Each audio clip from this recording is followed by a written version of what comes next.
Hey, it's Tom here and welcome back to the channel. So over the weekend I came across a pretty mind-blowing story, and that story is about how one individual investor turned a $70,000 retirement account into an account that had a balance in 2018 of $264 million. And this is an individual retirement account over in the US. It's an account that you can only contribute up to about $6,000 per year into in terms of your cash contributions. So they've just had absolutely mind-blowing returns over close to a 30-year period. And the investor in question is actually someone that you may be familiar with. His name is Ted Weschler. He is 50% of the Ted and Todd duo at Berkshire Hathaway and is actually one of the investors that works under Warren Buffett. So pretty crazy story. I want to share some of the details in this video and I hope that you do enjoy it. But before we get into that, we do have a sponsor for this video, and today's sponsor is Hatch. Now, Hatch have been my personal broker of choice for me as a Kiwi buying shares in large US companies for more than a couple of years at this point. They've also been a long-time sponsor of the channel, and I'm a huge fan of their platform, as you can probably tell.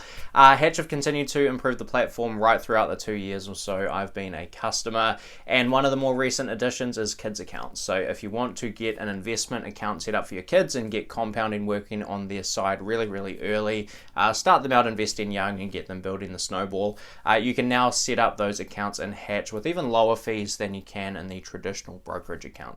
So you can do trades in those Hatch Kids accounts for as little as 50 US cents per trade, which really allows you to invest smaller amounts of money without having a lot of that capital chewed up in fees. So if you're interested in checking out Hatch, you'll need to go to the link hatch.as/investingwithtom. If you sign up through that link, deposit 100 New Zealand dollars into your new Hatch account. Hatch will also give you a $20 top up so that you can get started investing with a little bit more money. So, Ted Weschler's retirement account, absolutely mind-blowing story. I actually came across this just over the weekend as I was listening to the After Dinner Investor podcast. If you aren't already listening to that, definitely go and check it out. Highly recommend. And it's really interesting to see some of the stats that ProPublica have been releasing. So there was quite a lot of information that ProPublica had actually picked up, and they've sort of been drip feeding us more and more interesting information about the finances of some people based over in the US. So the most recent story was around some of these IRAs, individual retirement accounts. There are a couple of pretty big names in that list. Ted Weschler obviously is the topic for this video, but we also actually had Peter Thiel, who you will probably know as the co-founder of PayPal and an earlier investor in Facebook, amongst other things. Peter Thiel actually turned his $2,000 IRA into more than $5 billion. Now, he actually did that by using stock deals and some other things that aren't available to the general public. So as ridiculously impressive as that is, in this video I want to focus on Ted Weschler. Now, like I say, Ted Weschler is 50% of the Ted and Todd duo at Berkshire Hathaway working under Warren Buffett. And Ted Weschler actually has a pretty interesting story of how he got the job at Berkshire Hathaway. So Warren Buffett is famous for having these annual charity auction lunches. So you can literally bid to have lunch with Warren Buffett and take a handful of your friends along with you. Some of the famous winners in the past, of course, being people like Guy Spear and Monish Pabrai as well. Ted Weschler actually won this auction 2 years running. So in 2010, he paid $2,626,311 to have lunch with Warren Buffett. And then the following year, in 2011, he paid $2,626,411. So he upped his bid by $100 from 2010 to 2011. And then he actually started working at Berkshire Hathaway the following year in 2012. So those lunches with Warren Buffett clearly went very well, and he was then able to join Berkshire Hathaway and join up with Todd Combs, who was actually already working at Berkshire in 2012. And if we fast forward through to some of the latest information that we have on Ted Weschler's role at Berkshire Hathaway, his portfolio currently consists of about $13 billion of the just straight up equity portfolio that he can invest into whichever public security he likes. And he also has an additional $8 billion which he manages as like a part of a pension fund program at Berkshire. And previous to his work at Berkshire Hathaway, Ted Weschler actually also ran his own fund. So he ran a fund from 2000 to 2011. If you had invested in the fund right at the beginning in 2000, $1 invested in that fund would have turned into about $12 or $13. So massive compounded rate of return over that 11-year period. By my maths, and I'll put up a screenshot here, that comes out at about 26% per year. And let's not forget that towards the back end of that period, you also had the global financial crisis. So to go through the big drop that Ted Weschler presumably would have had in 2008, 2009, and still come out with a, full-length track record of 26% per year compounded is extremely impressive. But unfortunately for Ted Weschler's investors, it is not nearly as impressive as his IRA. And unfortunately, we don't have a lot of insight as to the types of investments that Ted Weschler was making through his retirement account. He did release a statement, which I'll read a little excerpt from shortly, which gives you a feel for sort of how he was investing in that particular account. But I also just wanted to do some of the maths on how massive a rate of return Ted Weschler must have been cranking out in order to take a retirement account from $70,000 through to $264 million, because with these retirement accounts in the US, which was originally an IRA, was converted to a Roth IRA, which I'll talk about shortly as well, you can't put unlimited amounts of money into these tax advantage accounts. So currently, as it stands, you can put about $6,000 per year into one of these accounts. Presumably that amount has changed over time, but that's kind of where it sits today.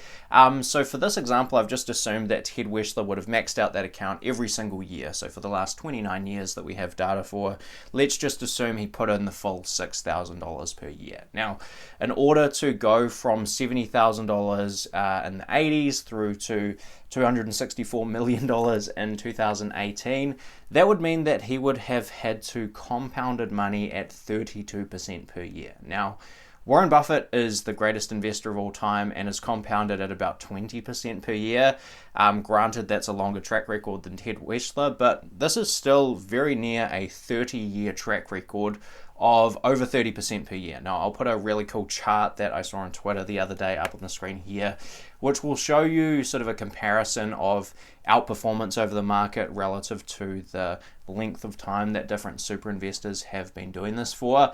And I'll maybe try and edit it to put Ted Weschler on this chart just to show how impressive these returns have been and how much he has truly outperformed the market. So next up, I just want to read a short extract from a statement from Ted Weschler. So he was given a heads up that this report was going to come out, and I will leave the link down in the description to the full statement from Ted. It's about a one-pager or so, but this is the section that I certainly found most interesting. So the statement says, the investing success of this account has been a function of careful stock selection, exceptional luck, and a multi-decade time period. To have a sum of this magnitude built up in my Roth IRA is certainly beyond anything that I ever expected, but it was implemented in a way that was available to all taxpayers with an appropriately long runway. I.e., the result is exceptional, but it's not the product of exclusionary tax strategies. So unlike Peter Thiel, who I talked about earlier, was using his IRA for stock deals and all this sort of stuff, Ted Weschler compounded at north of 30% in a way that was fully accessible to any public investor. So he was only buying public securities. He wasn't doing these weird, off-market stock deals or anything crazy like that. He was simply carefully selecting stocks, and sure, luck, as he says, has played a factor over time. But really, it's a result of careful stock selection year after year after year after year, and having a really long runway to grow this nest egg. And the statement from Ted Weschler does also go on to talk about tax. Of course, an IRA and a Roth IRA are both tax advantage accounts that are available in the US. So my understanding is that with an IRA, you can put money in tax-free, you can compound it tax-free, and then when you want to pull that money out, you get taxed sort of on the way out, so you get taxed on the gains at that point. A Roth IRA, on the other hand, you get taxed on the way in. you can then compound tax-free, and you can also pull the money out tax-free. That's my understanding of the difference between an IRA and a Roth IRA. We obviously don't have those accounts with me being here in New Zealand, so if I've got that slightly wrong, I apologize. Please let me know down in the comments, but that is my understanding. And Ted Weschler talks about, is this appropriate tax policy? And, he makes the point that all of these investments were available publicly. That's not him necessarily saying that he, with a great sum of money, should be allowed to do this. And maybe there should be some absolute dollar thresholds put in place. But he also talks about the fact that at a time where the government was really struggling for money, they actually put out a 2-year window to where you could convert an IRA, which Ted Weschler had initially started, into a Roth IRA, and you could pay sort of a tax hit as a one-off consequence of doing that, but then you could continue to compound tax-free and pull the money out at the end tax-free. And Ted Weschler did actually choose to do that, and in a year where he expected to pay less than $1 million in income tax, he paid actually over $20 million in tax because of that IRA conversion. So sure, there are millions and millions of dollars in that particular account that are going to continue to be tax-free forever, and Ted Weschler has more money than he's probably ever going to need. But still, the government were able to benefit quite handsomely from that conversion that Ted Weschler went through from an IRA to a Roth IRA when they were really struggling for cash. Now, although this is an amazingly cool story that I would love to get more details on in terms of how Ted Weschler has compounded at such a high rate, there are a couple of really key takeaways for me. And one of the main ones that I've mentioned in previous videos is actually to do with the Berkshire Hathaway 13F. So today, as I said earlier, Ted Weschler is investing some of Berkshire Hathaway's equity portfolio. And this has really prompted me to pay a lot more attention to some of the smaller stuff in the Berkshire 13F. So in the past, I've really been guilty of only paying attention to the big positions in Berkshire Hathaway's 13F, only really paying attention to what Warren Buffett might be doing and, what's happening in the top 5 or 10 names. But after reading this, I really want to pay more attention to some of the smaller investments in the portfolio. If something's changing in the top 5 or 10 positions, it's unlikely to be Ted or Todd. But if something's changing down the bottom and there are some new investments that come into the portfolio, I'm going to use this as some motivation to look a little bit harder than I have done in the past at some of those smaller investments. So that's it from me for this one. I do hope you enjoyed the video and me sharing that story of Ted Weschler's incredibly impressive IRA account. I will leave a couple of links down in the description. So if you want to check out the statement from Ted Weschler, that will be down in the description, as well as one of the original ProPublica reports. If you're interested in checking out the Hatch offer, you'll need to go to the link hatch.as/investingwithtom, which will also be linked down in the description below. But that's it from me for this one. I do hope you enjoyed it, and I will see you in the next video. Cheers.